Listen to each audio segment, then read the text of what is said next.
Welcome back, everybody, to second session of the day. We have with us Jennifer Bonine. I guess she's in New York right now, a CEO and founder of Pink Lion. You must have watched the videos from Pink Lion, advertising breaks yesterday. She's doing an amazing job with Pink Lion and spreading more awareness about artificial intelligence in testing. And once she's on board, I would let her give you the test of it. Hi, Jenny. How are you? Really Pretty good. good. Good. And I have Jeremy with me as well. So Jeremy will need access to have his mic. I'll share my screen, but then he'll share his mic just so he can get on. Sound good? Cool. Yeah, sure. Awesome. Cool. We are all set. The stage is yours, people. Make it pink. Lead it Awesome. pink. All right. Amazing. Can you see my screen? Yes. Perfect. All right. That was amazing. So all of you tuned in for Ashok, and he talked about mindfulness and awareness, and how this ties into what Jeremy and I are going to talk about is we are going to talk about how AI intersects with humans. And we are all about bringing humanized AI to the world and where you can leverage this in conjunction with that awareness and that mindfulness that he was talking about. So as they mentioned, I'm the CEO of Pink Lion AI, and we are working across the globe with the UN and various organizations to bring AI to the world. Jeremy is the CEO of Retest. So Jeremy's joining us from Germany. Hi.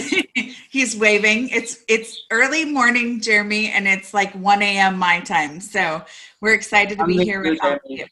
Hi, nice to meet you. Nice to meet all of you. So super like middle of the night for me, early morning for Jeremy. But we're going to talk a little bit about what is AI. We're going to level set on some of the terminology. We're going to talk about where you can use it inside of your testing teams. And then we'll talk about some strategies. So hang with us to the end, because we're going to give you some approaches to learn more and give you some opportunities for some courses. So we're going to show you some real life examples as well. Jeremy's going to talk through some of the things that are available out there right now, and then what's available open source that you can engage with. So we want to make this an ongoing dialogue. So we know we only have 30 minutes with all of you today, but there's the Slack channel. There's lots of ways to engage after. So we want to make sure we continue the conversation on how AI is impacting our lives. So we'll start with what is AI really? So when we talk about artificial intelligence, and Ashok was talking about mindfulness and how do we become aware and have self-awareness as humans.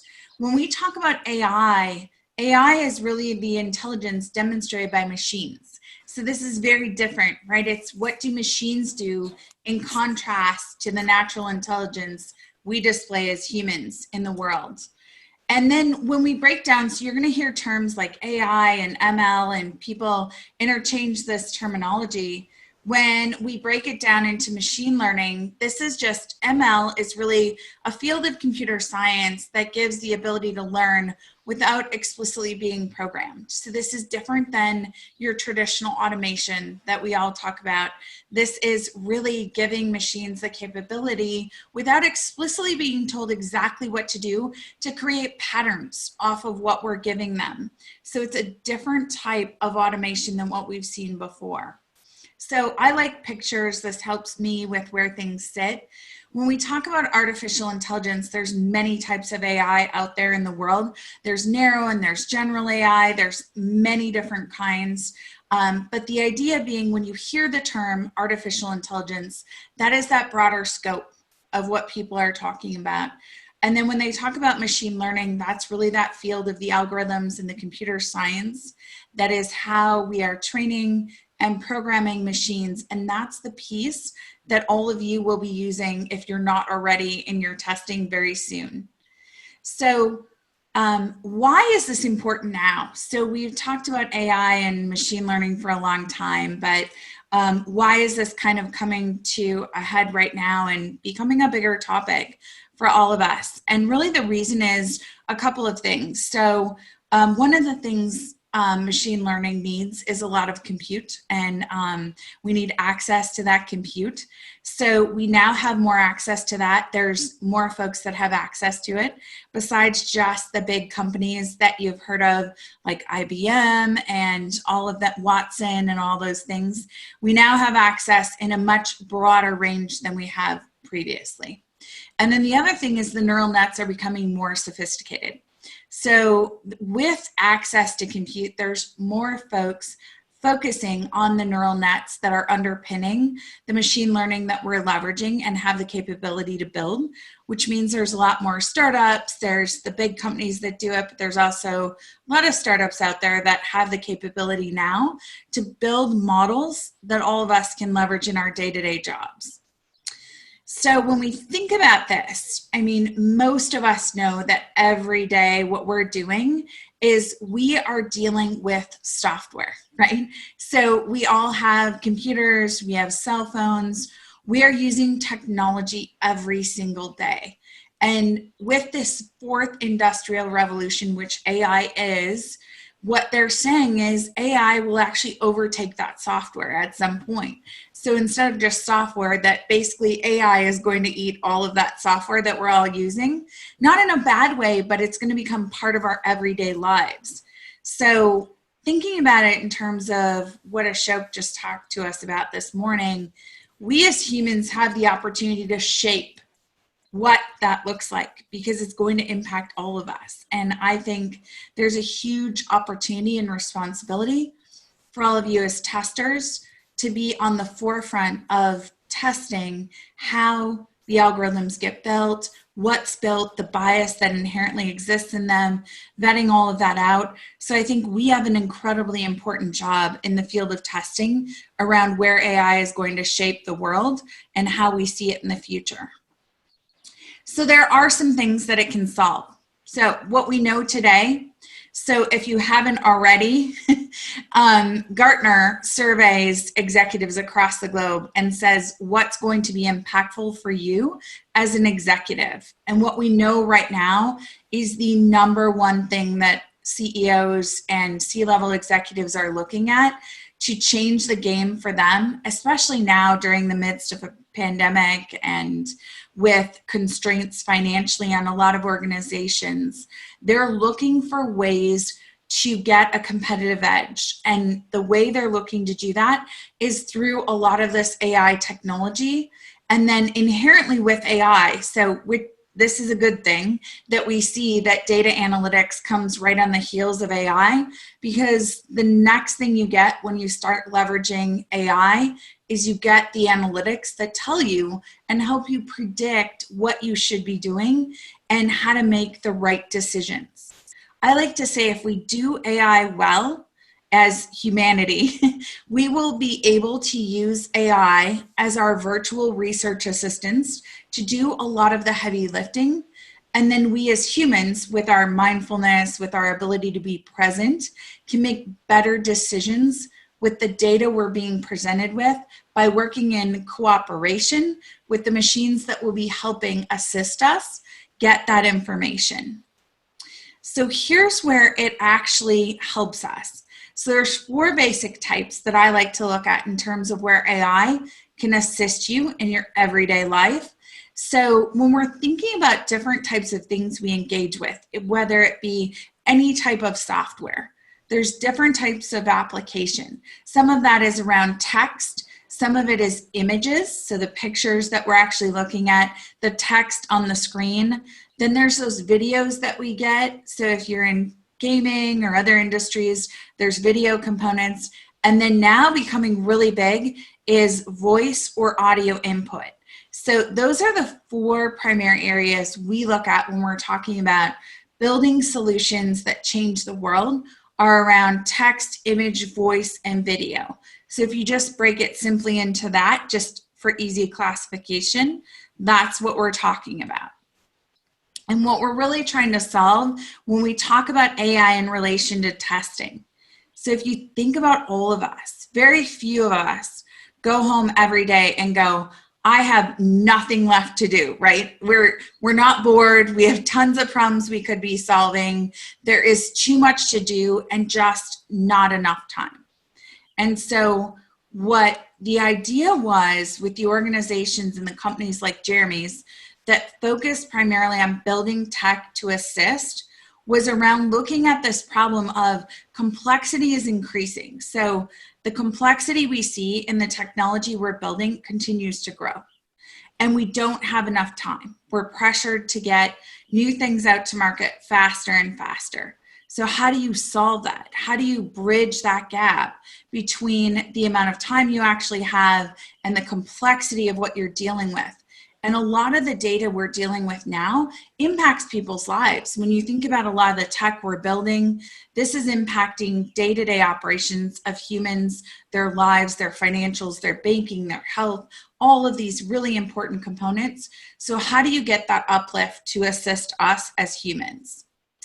So what AI can help us with? Here's what's really cool, I think. As someone who's been in technology organizations for my career, one of the things we always struggled with is getting a clear visualization of how everything is connected. So you would ask for requirements, you would ask for all these documents, and people may or may not be able to tell you or give you the full picture. But what's really cool about AI, when it's able to go across your applications, crawl those apps, look for different connection points, it can help us make sense of a really complicated structure in a very short amount of time. So it can build what you see here, which if you look to the right, this is a basic website. It has different pages and things that you can go to, but by letting AI crawl that and you see the red dots there, it's visualizing on the left how that's all connected. So it's giving you as a tester where to hone in on and where the things are that are going to be most impactful for you when you're trying to make decisions about where to focus, how much to do, where you should do the majority of your testing, and basically, you know, how you determine risk in terms of your app or your website. So looking at these things is really impactful, and AI can quickly demystify that for us as testers. So I think it provides a huge opportunity, again, as that virtual research assistant to do a lot of the heavy lifting in this space. And if we look at really quickly, so when you're training bots in your testing, different than when you think about when you're doing the work yourself, I want to give you just a quick sample of how we think about training bots. So I'm going to use a video to do it, just to give you a quick illustration of the idea of how you train a bot to look at an app or a website, just like I was showing you there. So hopefully, let me know if you guys cannot hear the video when I start playing it. So I'll check the chat just to make sure it's projecting, because I love the fact that we're all virtual and remote. So we're going to have to check to make sure this works, but we'll try it out and see how it goes. All right. How we train our AI bots is very similar to how you train a puppy. We tell it what we want it to do, and if it does it, we give it a reward. So, if we tell the bot to find every place within an app, for example, that has a dog screen, and it goes out and finds the dog screen, we tell the bot, great job. The bot now has this new knowledge, where it can figure out the best way to get to the dog page, no matter where we start it within the app. To do this, we use app graphs. These are representations of all the different parts of the app, and how they interact, and how those parts can flow from one to another. Once this is encoded in, the bot learns all the best ways, but also if anything changes in the app, it still can remember all the ways that it got to the dog page in the app before. All right. So this is what I think we'll see in the future, as a lot of us are going to be engaging with bots in our daily job, which I actually think is really cool. It's really neat to see some of the teams we're working with as they're engaging with this new technology. We're not going to make you, don't worry, you're not watching it again. But what's really cool about engaging with bots is you see how it thinks about something versus how you think about it. Very similar to what Ashok was saying of when we have mindfulness and we're in the flow and we have the capability to use our critical thinking and all the things we do really well as humans, we see how a bot or a machine looks at a problem. And that can be very different than us sometimes. So initially you may not see it, but eventually the idea is that we learn from bots and bots learn from us, right? We're teaching them, but you're seeing things as you're observing what they do. And then what we're seeing as a trend in general, again, don't just trust me, but looking at the World Quality Report. So if you guys don't view it now, the World Quality Report provides a lot of data around what's important and what's the priority right now in our field of practice around testing and quality. And one of the things we know is end user satisfaction has surpassed the idea that quality is just about detecting defects and looking for things before it goes live. What we really want to do is ensure end user satisfaction.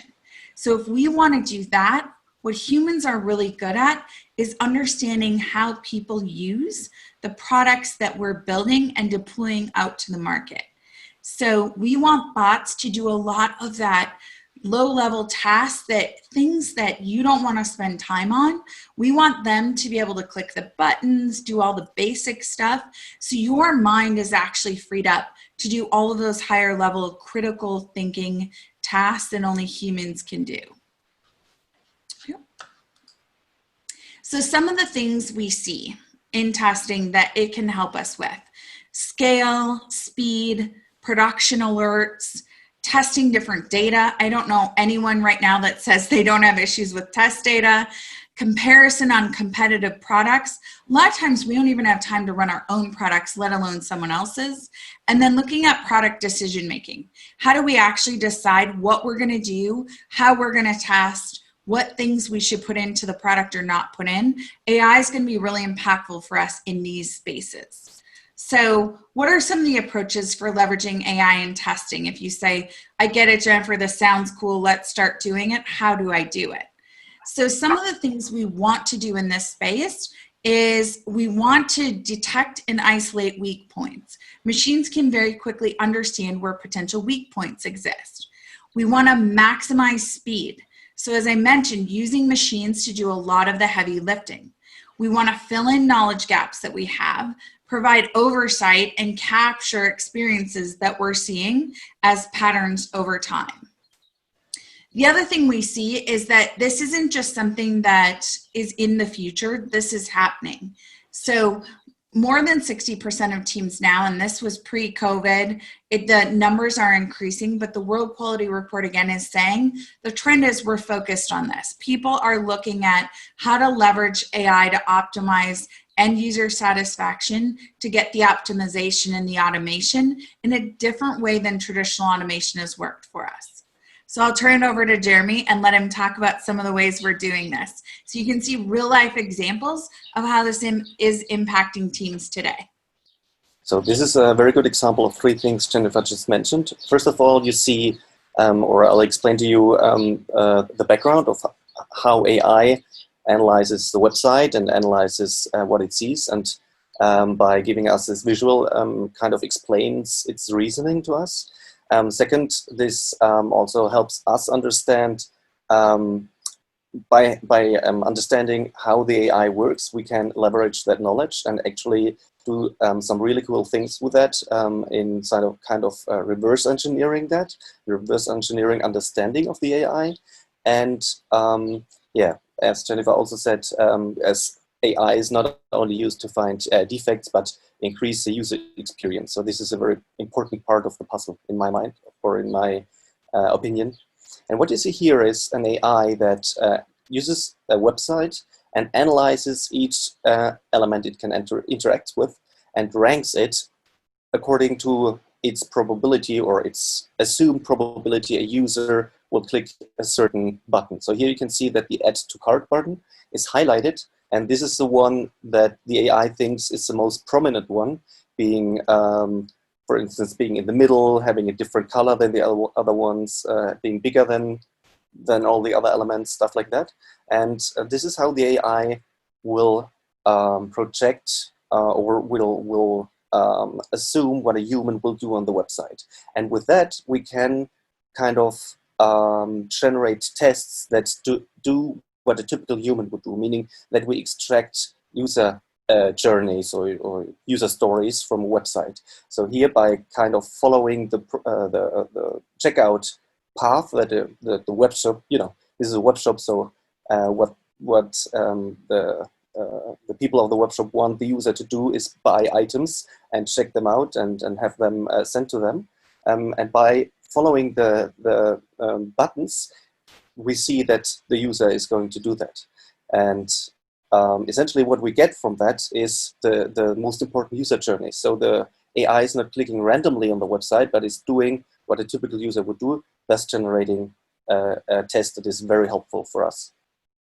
And the next example here with Google, you can see that this is actually something you could try out yourself. So with a URL at the bottom, usability.retest.de, you have to create a retest account, as this is still in beta stage. But as you can see, we kind of reverse engineered that in order, to fit our understanding of what the AI is analyzing and is actually putting weight on. And with that, we are able to understand that in order for the AI to find out what are important elements, it analyzes the color contrast, the color intensity, the distance to center, the font size, the top distance, and the overall size of elements. And with that, as I said, the AI is able to infer the important elements of the website. And now you can do the reverse and see whether the website kind of nudges your users into doing what you want them to do. So a prime example, of course, is Google. I assume they have put a lot of money into optimizing that one. So as you can see, the search field is very prominent in the middle, is very big, and has thus the highest rating. And this is just confirmed by the AI. So you can see that this is what a typical user would use probably, or has the highest probability to use. And you could do the same on your website by using that URL, analyze your website, and see how your own website can be further optimized in order to make the user do, what you want him to do. And then next slide. Yeah. So Jeremy showed us just some examples. Here's what we also see. So as an example, today, well, not so much today, before COVID, when cruise ships were sailing out in the ocean, it was very hard for testers to replicate what was happening on a ship out in the middle of the ocean with hardware and a specific network out there. So what you see on the right is actually bots doing a lot of the heavy lifting in that space. And I think this is what we'll see again, is looking at this balance of how do we exploit the power of machines, because machines have a lot of power. Development teams, in my mind, have always understood the leverage and the power of using automation and technology. We've used some of that in the testing capacity, but I think when we start to engage artificial intelligence and machine learning in testing, we will start to see the capability to scale at a level we haven't seen before in the testing space, which is going to be required to keep up, again, with that complexity and the time constraints that we're continually up against. The other one here is even in gaming. So historically in gaming, you didn't see it where you could automate games. You always had to do this manually. So what I can tell you is things that previously were not possible are possible today, leveraging artificial intelligence. So we are using AI, and what you're seeing on the right, as you see these videos run, these are not your traditional automation videos. That's actually AI that's running behind the scenes. So some of you may have seen the headlines. Fortnite is a very big game across the globe. And one of the things they wanted to do very quickly was remove all mention of police cars. So they wanted to remove all police vehicles from the game. Yeah. We have 2 minutes left, but if you prefer, we can continue and you take all the questions in the... We can take them in the chat. Yep. We totally can, because I saw a ton of them. So what I think you'll see, and you can ask Jeremy and I will answer all the questions in the chat, but basically things that we didn't think we could do, we're now very capable and able to do. I think what we'll see is any platform anywhere having the capability to leverage AI and machine learning to do the heavy lifting.